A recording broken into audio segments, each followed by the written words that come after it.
3 pages of my book. Oh, it would help to turn my mouse on. Hey, everybody. I am getting ready to hand the phone. My camera guy, Isaac, is going to be our helper today, and I'm having issues with my mouse because I had my counter wet. Okay, let's try this out. So I am going to share this so that way everybody can see it, if I can just clear everything. And Isaac is going to show you. Say hello. Say hello, Dave. Oh, jeez. Yeah, I did not mean for that. Here, Isaac.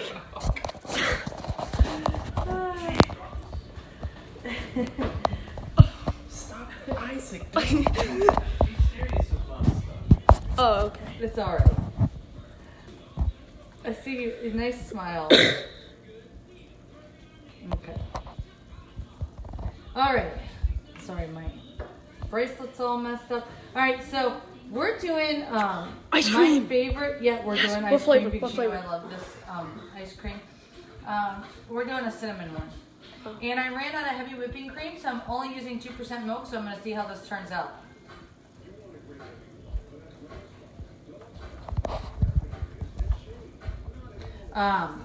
So I'm going to pull that out, and I'm going to get that started, and I'm going to share this a little bit more. I really wish it were easier to share. I think I just need a second person to share.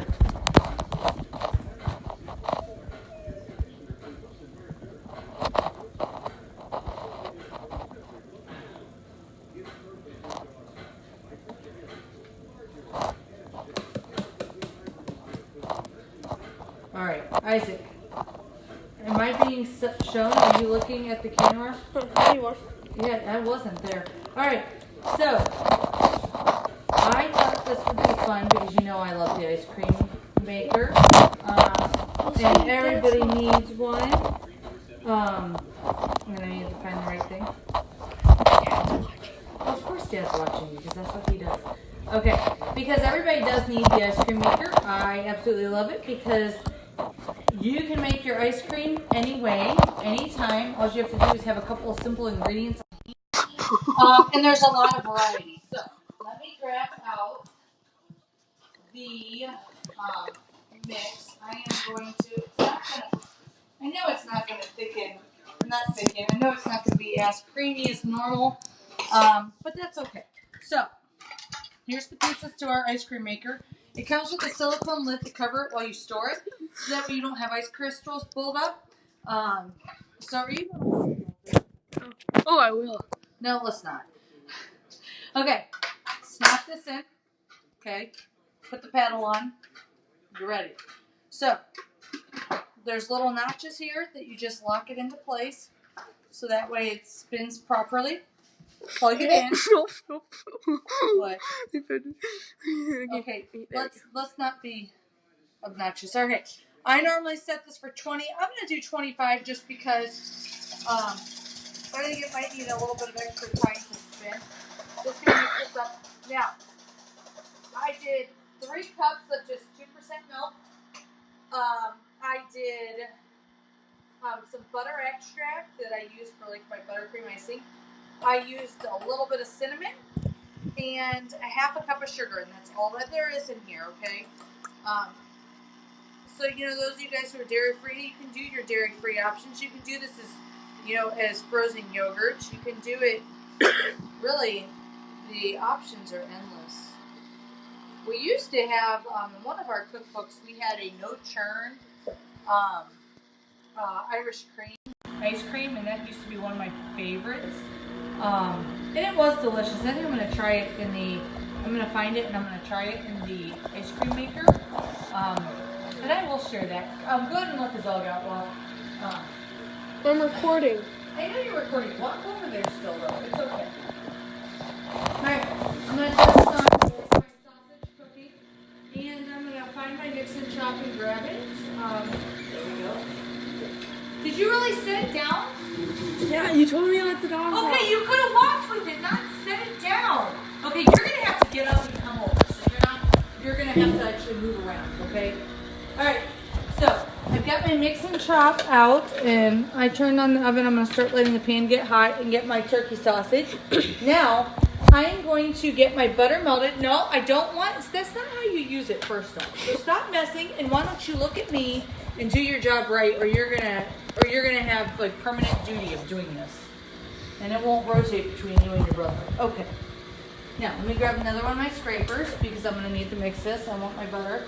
Okay, I'm going to need to melt my butter for my apples. So, I'm going to get that started. Well, butter for my crisp. Alright, I'm just going to put that in for 30 seconds. Now, I'm throwing cinnamon everywhere. This is our apple peeler core slicer. This is a classic tool that we've had a long time. It comes, you can either get the stand or get it without the stand, and you can clip it onto a countertop, onto a table, whatever it is. This will do more than apples, and you can also take this blade off and only peel.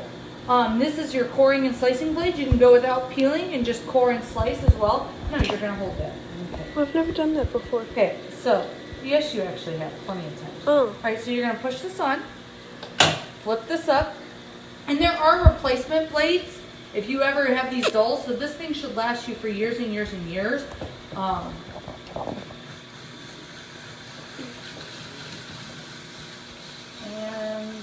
alright, and I'm going to grab out a cutting mat so I can cut these in half. Don't mess with it. I said don't mess. Isaac, you're not being a good camera guy. So some people actually use these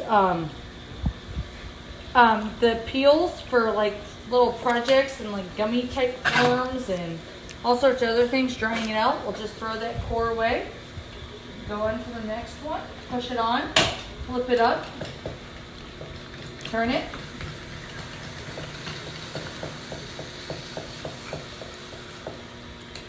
Okay, and there we go. And I'll pull that off. Put that there. Okay. Generally, the core will come out when you pull it back. You just use this little lever and push and then pull back, and it comes back really easily. I'm just going to throw these over here onto the side. Okay. I'm not doing quite a full batch, and I didn't pull that back down this time. The apple also wasn't big enough. I just have to be careful. Because I'm usually the one that eats the leftovers, and I didn't want to have to be the one that eats the leftovers. So, that's what I'm doing. Alright. But we're going to actually cook this in our, I'm going to use our small deep covered baker because I didn't feel like digging out my other round pan that I normally cook it in. And this is going to go in the microwave. So this is not an oven recipe. This is going to be such a quick and easy recipe to be able to do and whip up a dessert. Say you have 30 minutes notice to have somebody come over. And this is going to be quick and easy. And let me start using my mix and chop. And this is our non-stick stainless that we have. So you have all the properties of the stainless. If you'll notice that there's a mesh pattern in here to where you can actually get the sear on your meats and other stuff. And it will also create the, it'll let some of the stuff stick to the pan. So you can create, that's what's called fond. And when you're doing certain pan sauces, and you like deglaze the pan with wine or water or chicken broth, those are important things to have for the sauce, to have that little bit of the food you were cooking, because then it's enhancing the flavor of the food you're making. Isaac, are you seeing where I'm at? Kind of. Okay.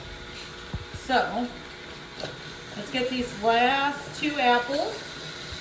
Now, how many of you guys have ever tried to peel apples and it takes like next to forever to do the whole batch? Well, this way, I mean, you can do, I know people have told me that they've gotten bushels of apples, not this time, but you have this at your disposal to use anytime you want, even if you just want to eat an apple like this. Cool. Where is it? It sits in the pantry. Oh, which pantry? Left? The left one. Okay. Okay, there we go. Now, I'm just going to set this over here in the sink so I can rinse it off later. Now, I don't use the peels. I know, so sad. Can we trade jobs now? And I'm just going to slice these in half. Let me grab my chef's knife. No.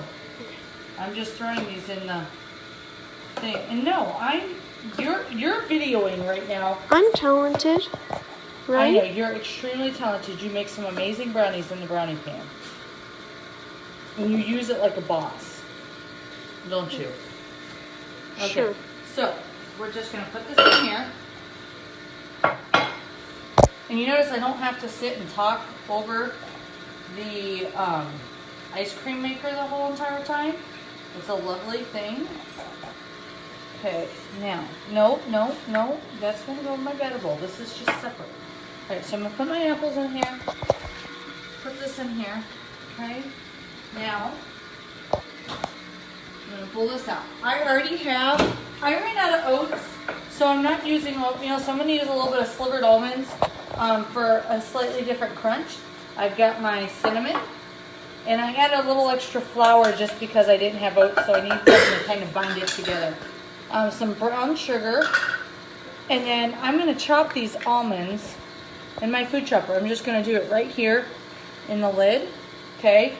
So you can either use the lid or you can use the cutting board, depending on what you want, but I wanted them kind of crunched up. If you want them really crunchy, really fine, you can chop it more. You're not going to break this thing. You want to hit it actually hard. And the great thing is it does come apart to make it easy to go into the dishwasher, okay? That has a 5-year guarantee on it. I have friends, family, and customers that have had theirs for over 20 years. Okay, so I'm using graham crackers, and instead of chopping them, I'm just pounding them with my meat tenderizer. You'll notice that this has a flat edge, but you can also turn it for a prickly edge for actually doing meat. When they first came out with this, I was like, why would they need a meat tenderizer? What's so special about it? And then I used it and tried it, and I was like, oh, this thing's great. It's heavy duty, and so therefore it works really well. And that's my original one I got from when it came out years ago. Okay, so there we go. Now I'm just going to stack my measuring cups back together. My food chopper, I'm just going to put it over here in the sink. Now, do a quick mix of this to get a little bit of a crumble.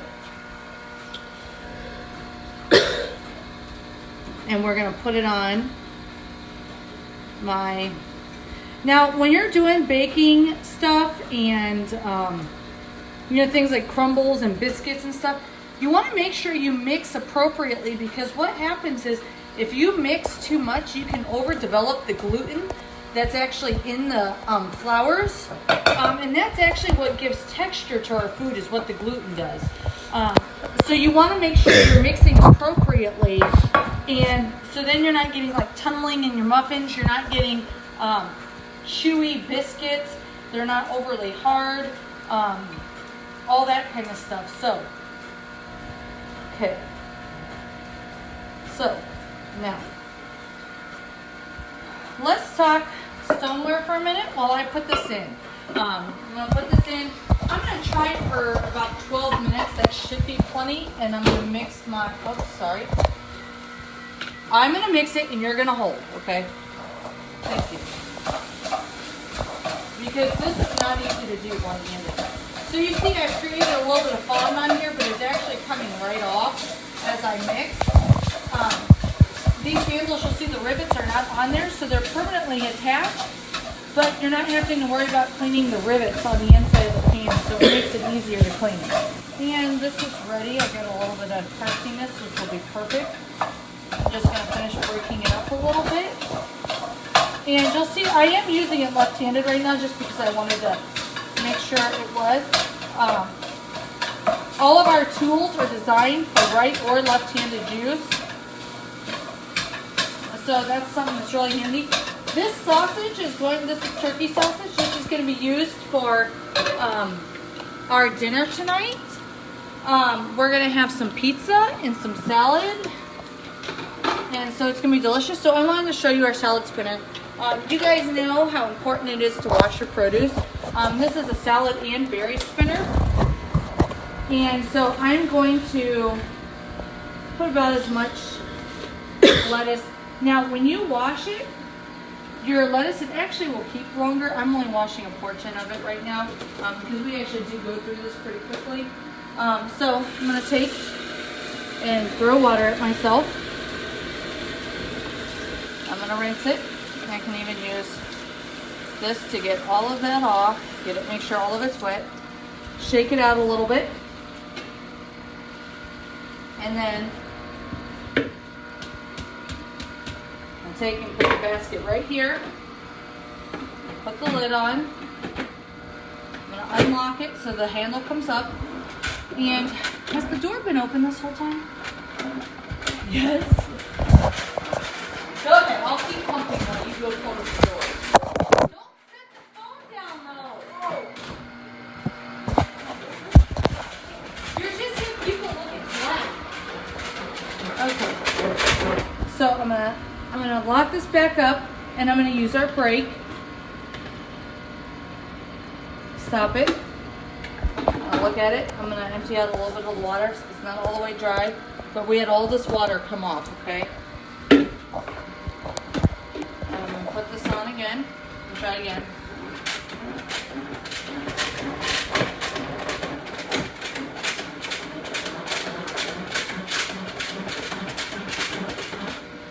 This does have a little bit of a base that prevents sliding, but this spins so fast it does slide a little bit, so you want to make sure your hand is on it, okay? And then I want to go ahead and have it stop. So I'm just going to slow it down. And it's pretty much dry now. And there was still a little bit of water left on it. So I'm going to leave this sitting here for now because I got a little bit until I need to use it. I may end up storing it in the fridge. All right. Thank you, Isaac. Thank you. All right. Yes. Goodbye. Okay. So he was bored, so I'm not going to make him use it. Let's talk stoneware and batter bowls and stuff. Stoneware. One of the first couple of things that I got from Pampered Chef. The pieces will definitely change your life. When I didn't realize I had one when we got married. And I went to my very first Pampered Chef show, bought the quick stir pitcher, which I'm going to pull one of those out real quick. It's our old style, but still they're all the same. I bought one. That was the first product I ever bought because I loved that you could even shake off, mix concentrated juice. But anyways, I digress. So I had just burned some biscuits for Sunday school class, and I was so upset. There was tears. You know, I'm newly married, newly cooking, all that kind of stuff. And then discovered, hello, stoneware. Got it. I have never burned biscuits, crescent rolls, anything like that again. When you're making brownies, if you don't want the crusty edges, cook them in stoneware because you won't have the hard edges. When you're making lasagna and other baked pastas, you don't get the crusty edges because the clay heats evenly from the inside out. It doesn't heat like glass does, you know, on the edges first and then out. That's why it's overcooked on the outside, okay? So it doesn't do that. Cookies come out tender and soft. If you put meats on them, amazing. I do bacon on my bar pan, which I'll show you which one that is, in the oven every time I cook bacon. So there's no more splattering. There's no more crinkly bacon. It's really hard to overcook. It's a wonderful thing. So this is our bar pan. I say this is my favorite piece to start with just because you can do pizza on this, you can do cookies on this, you can do bacon on it, you can do chicken wings, you can do steaks, you can do pork chops, anything you want you can use on that pan. Most people, I think, start with the flat pizza stones. That's what everybody calls them. They are round stones. That's where you will find them in the catalog. But I love them. They are microwave safe. They are oven safe. You can put them in the fridge or freezer, but don't go from hot to cold or cold to hot immediately or you will crack your stone. You do not need to use soap on them. You use hot water and the pan scraper that comes with it or some type of kitchen brush, and that's all you need to do to clean it, okay? So it's really easy. It gets darker the more you use it. I don't know if you notice how like light gray the inside of the stone I'm using for I haven't used that one as much. My bar pan is very dark. It creates a non-stick coating as you go. It's kind of similar to the concept of cast iron, okay? You season it and use it and it becomes non-stick, okay? So batter bowls. I know somebody the other day was telling me how they do make cakes in these. I love to. We have this classic recipe. It's the Baked Alaska that I did shortly after I started Pampered Chef, and I love it. It's amazing. So, but these have a nice handle. They have the markings etched on them. They are oven safe to 350 degrees. They're microwave safe. They have a lid that you can store leftovers or, you know, premix batter or whatever if you have some of those, or cookie dough. And then our scraper collection. I love these things. I have them for years and years and years. They're silicone, so they're highly heat safe. They're not going to stain on you.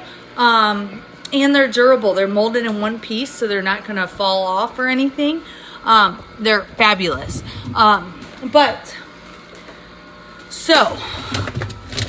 Sorry. Now let me tell you how I store my ice cream, and then I'm going to sign off, okay? Because I think storage of the ice cream is almost as important as making the ice cream. So I use our leak-proof glass containers. This is our largest size. The ice cream fits up perfectly in this, and it's a nice thin layer, so it makes it easier to scoop. And then I put a piece of plastic wrap right over it so you don't get ice crystals forming on it. And I actually will usually put it in a plastic bag or something, so there's an extra layer to help keep the ice cream softer, and it keeps her at that perfect temperature. So I do that. When I mix it, I use my stainless bowl, and I actually put the mixture in the freezer for like 20 to 30 minutes. That way it stays, it's colder and it mixes up better, and that's how it's looking right now. It's not quite as creamy because, like I said, I use less fat, but it looks beautiful. There's only 6 minutes left. And there's just 4 minutes left on my apple crisp. So I will make sure I take some pictures when I'm done, and I will post them in the comments on the live video.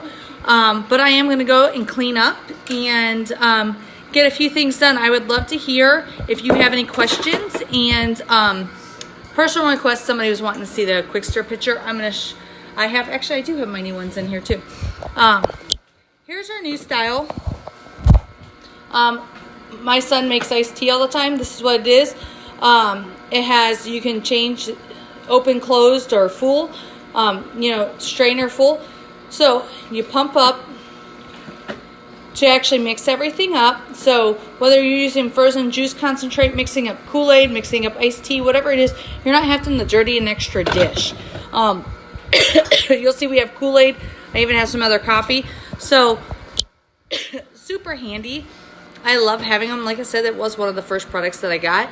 And I finally broke my original ones not too long ago. So they will last you a long time.